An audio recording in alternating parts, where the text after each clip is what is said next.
മാളു എന്നാ എന്നെ കൊണ്ട് ഞാൻ ഉണ്ടാക്കിയതാ, കഴിച്ചിട്ട് പറയാനുണ്ടോ? ചേട്ടാ ഇത്തിരി ഉപ്പിന്റെ കുറവുണ്ട്. പിന്നെ കുറച്ച് ഏരി കൂടിപ്പോയി, ഞാനല്ല കഴിക്കുന്നു, കുഴപ്പമില്ല. ആ സാരമില്ല. ചേട്ടാ ഇത് ഞാൻ നിങ്ങൾക്ക് കൊണ്ട് ഉണ്ടാക്കിയിരുന്നു, ഓക്കെയാണ്? ആ ഞാൻ കഴിച്ചിട്ട് പറയാടി. കൊള്ളാം നന്നായിട്ടുണ്ട്. പക്ഷെ ഇത്ര ഉപ്പ് ഇത്ര കുറഞ്ഞു. എന്തോന്ന് കറക്റ്റ് ഉപ്പില്ലെന്നാ, അല്ലെങ്കിൽ എരി കൂടിപ്പോയെന്ന്.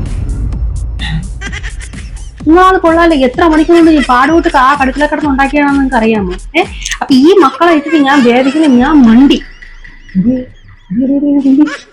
ഉപ്പ് പറഞ്ഞില്ല.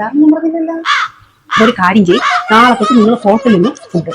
ഇനി ഈ വീട്ടിൽ ഞാൻ വേവിക്കില്ല, സത്യം വീട്ടിൽ വേവിക്കില്ല. ഇവിടെ ഇനി ഞാൻ വേവിക്കുന്ന പ്രശ്നമില്ല.